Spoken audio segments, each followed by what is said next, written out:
Ethan Miller had learned early what it meant to feel invisible. At 14, he was already taller than most kids his age, thin in a way that came from skipped meals rather than growth spurts. His clothes were always a size too small, his sneakers worn down at the heels, the soles peeling like they'd given up trying to hold together. In their small, cluttered house near the edge of town, Ethan tried to make himself as quiet as possible. Quiet kids cause fewer problems. Quiet kids were easier to ignore. His parents didn't hit him. They didn't scream every day. That almost made it worse. They spoke in tired sighs and sharp silences, in bills left unpaid on the kitchen counter, in the way his mother avoided eye contact, and his father looked at him like a mistake that never fixed itself. Whenever money came up, Ethan's name followed soon after. "He's old enough to figure things out," his father would mutter. "We can barely take care of ourselves," his mother would say, her voice brittle with exhaustion. That night, the argument felt different. He could feel it in the air, heavy and suffocating, like a storm that had been waiting too long to break. They didn't even pretend this time. His father shoved an old backpack into his hands. Inside were a hoodie, a half-empty water bottle, and a pack of crackers crushed at the bottom. His mother stood by the door, arms crossed, her face pale and distant. "You can stay with friends," she said, though they both knew he didn't have any. "You'll be fine," his father added quickly, already looking past him. Ethan waited for something more. A pause, a hesitation, a lie that sounded like love. Nothing came. The door closed behind him with a dull final sound. The road stretched ahead, empty and dim, the sky bruised with dark clouds. As Ethan walked, the first drops of rain began to fall, cold against his skin. He told himself they would come back, that they'd realize what they'd done, that this was just another threat they didn't mean. But minutes passed, then longer. No headlights, no voices calling his name. The rain grew heavier, soaking through his hoodie, clinging to him like a weight he couldn't shake.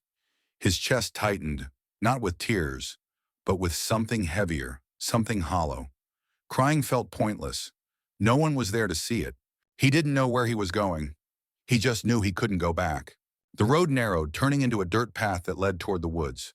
The forest loomed ahead, dark and unfamiliar, its trees tall and dense, swallowing the last traces of streetlight behind him.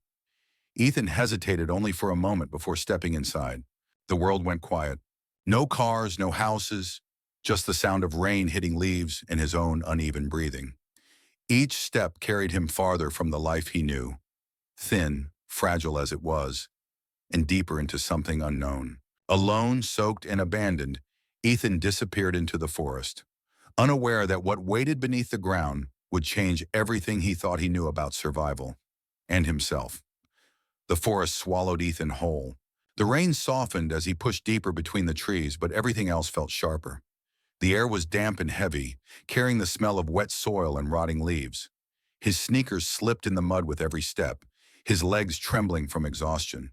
The woods felt endless, indifferent, like they wouldn't care if he vanished completely. Ethan didn't know how long he'd been walking when his foot caught on something solid. He stumbled forward, barely catching himself before hitting the ground. Heart pounding, he looked down, expecting a fallen branch or a buried rock. Instead, he saw a straight edge, unnatural, wooden, half covered in mud and moss. He wiped at it with shaking hands. A door. It was old and weather-stained, nearly invisible beneath layers of dirt and tangled roots. Whoever built it hadn't meant for it to be found. The forest had tried its best to reclaim it, pressing soil and leaves against it year after year, as if hiding a secret. Ethan's first instinct was fear. People didn't build doors in the middle of nowhere for good reasons. His mind jumped to stories he'd heard. Runaways, hunters, dangerous men who didn't want to be found. Every warning he'd ever been told whispered in his head. But the rain crept colder, seeping through his clothes, making his hands stiff and numb. His teeth began to chatter, his body weak and sluggish. Standing still was no longer an option. He reached for the handle. It was rough, splintered, but solid. Ethan hesitated, holding his breath, listening. The forest answered with silence. Slowly, cautiously, he pulled. The door opened with a low, groaning creak. Darkness swallowed the space beyond. Ethan froze, his heart hammering so loud he was sure it could be heard inside. He expected the smell of decay, animals, something rotten and hostile. Instead, the air was dry. Carefully, he stepped inside. His foot met firm ground, not dirt. He reached along the wall, fingers brushing against smooth wood, until they found a switch. A dim light flickered on. Ethan gasped. The space was small but deliberate. A narrow living area with a table, two chairs, and shelves built neatly into the walls. A cot rested against one side, covered with a folded blanket. Everything looked used but cared for. Clean. Intentional. This wasn't a hiding place. It was a home. His eyes scanned the room, alert, uneasy. A lantern hung from a hook. Tools lined one corner, arranged with quiet precision. On a shelf sat jars of dried food, labeled in faded handwriting. Someone had lived here recently. Someone organized. Someone careful. A strange feeling crept into Ethan's chest. Confusion mixed with relief. He wasn't alone out here, not completely. He shut the door behind him, the sound dull and protective. For the first time since being forced out, the rain couldn't touch him. The forest noise softened, muted by thick earth above. Ethan sank onto the cot, his body finally giving in. His muscles burned, his hands still shaking, but warmth slowly returned. The space felt safe, not comfortable, not welcoming, but secure in a quiet, practical way. That's when he noticed the notebook. It lay on the table, its cover worn and cracked from years of use. He picked it up carefully, as if afraid it might disappear. Inside were tight lines of handwriting, steady and deliberate. Dates, notes, instructions. Ethan flipped through the pages, his breath slowing. This place wasn't abandoned. It had been prepared. And whatever, or whoever had built this underground house hadn't done it to hide from the world. They had done it to survive it. As Ethan sat there, wrapped in silence and dim light, one thought settled heavily in his mind. Someone had once stood where he stood now, lost, unwanted, and forced to start over. And they had left behind more than shelter. They had left a way forward. Ethan didn't sleep much that first night. The underground house was quiet, too quiet. Every small sound felt amplified. The faint drip of water somewhere in the walls, the soft rustle of earth settling overhead, his own breathing when he tried to calm it. Still, the space held him in a way the world above never had. Solid, grounded, real. When morning came, he realized he hadn't been cold. That alone felt like a small miracle. He sat up slowly, stretching stiff muscles, and his eyes drifted back to the notebook on the table. Its presence pulled at him, steady and insistent. Ethan picked it up again, this time with intention, and began to read from the beginning. The handwriting was careful, almost disciplined, not fancy, not rushed. If you're reading this, the first page began, "You probably didn't choose this place. Neither did I." Ethan swallowed. The man who wrote it, Caleb Walker, didn't waste words. He wrote the way someone does when they've learned that clarity can mean survival. The pages describe mistakes made early on, crops planted too close together, a fire built without enough ventilation, tools breaking because they weren't stored properly. Each failure was recorded without self-pity, just facts, lessons. Ethan felt something shift inside him.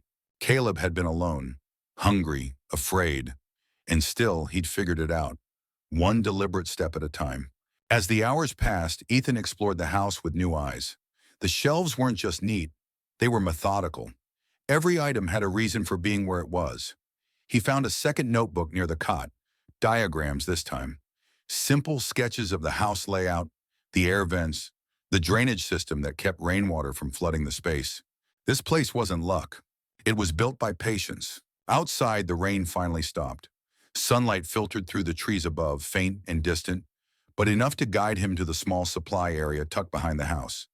Ethan followed the notes exactly, checking traps, collecting kindling, boiling water the way Caleb had described. His hands trembled less as the day went on. There was comfort in the routine, in knowing what came next. By afternoon, exhaustion set in again, but it felt different now. Earned, clean. He ate carefully, rationing the dried food, mindful of the warnings written in the margins. Don't let hunger rush your judgment. Plan like winter is always coming. When he finally sat down, leaning against the earthen wall, Ethan realized something unsettling. No one was yelling at him. No one was watching, judging, waiting for him to fail. For the first time in his life, the silence didn't feel punishing. It felt honest. That night, he lit the lantern and read more. Caleb wrote about leaving people behind, about being called useless, about learning, slowly and painfully, that survival didn't mean proving anyone wrong. It meant staying alive long enough to prove yourself right. Ethan closed the notebook and stared at the ceiling. Above him was dirt, roots, stone. But beneath it all, he felt something he hadn't felt in years. Stability. He didn't know how long he would stay. He didn't know what waited beyond the trees.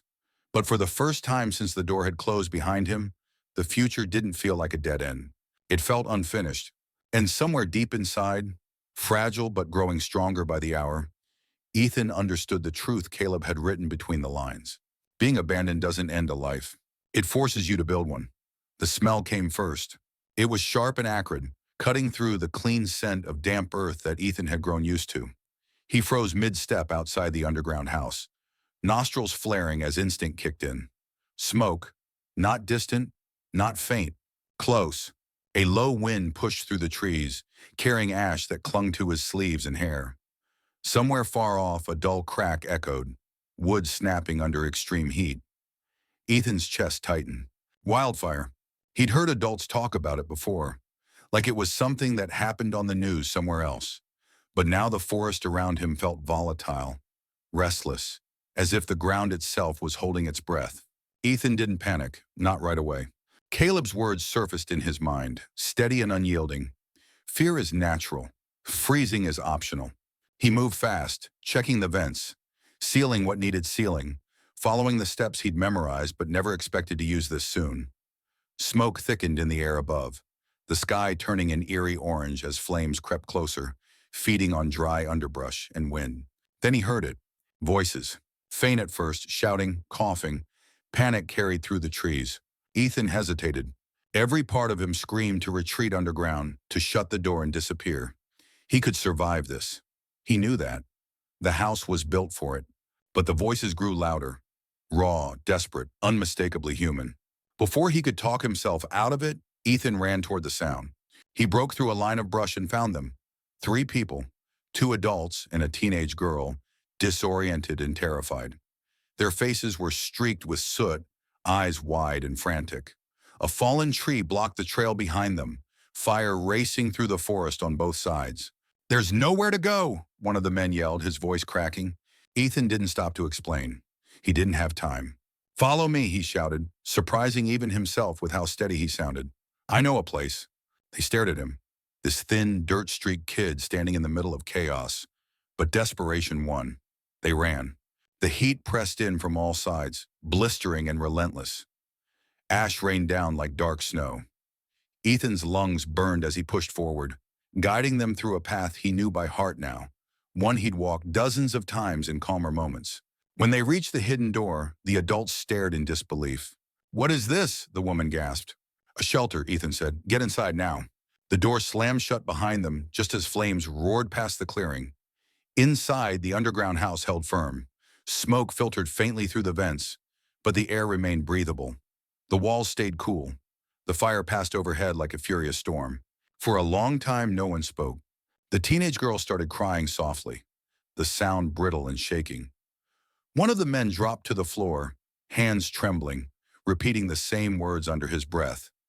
"I thought we were dead. I thought we were dead." Ethan leaned against the wall, his legs finally giving out. His heart pounded so hard it felt bruising, but he was alive. They all were. Hours later, distant sirens cut through the night. Firefighters, rescue crews. When they emerged, blinking into a smoky dawn, the forest around them was blackened and ruined. Trees stood like scorched skeletons. The path they'd been trapped on was gone, completely consumed. A firefighter stared at the underground entrance, stunned. "You kids come out of there?" he asked. Ethan nodded, too exhausted to speak. The man shook his head slowly. "This shelter saved your lives." Word spread fast. By the time the smoke cleared, people were asking questions.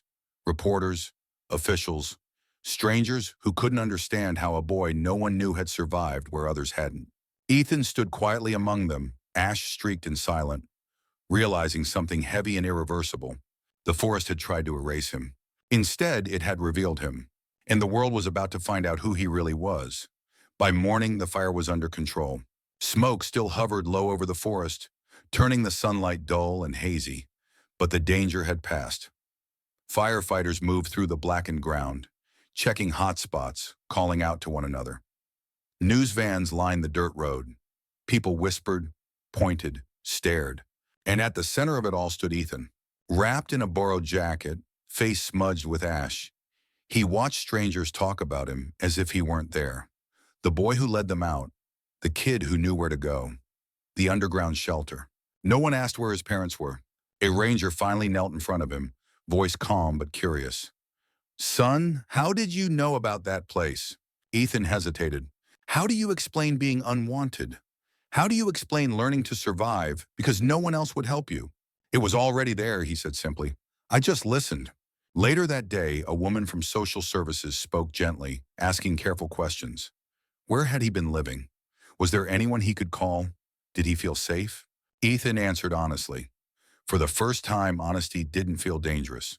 When his parents finally arrived, their faces pale and shaken, something inside Ethan shifted.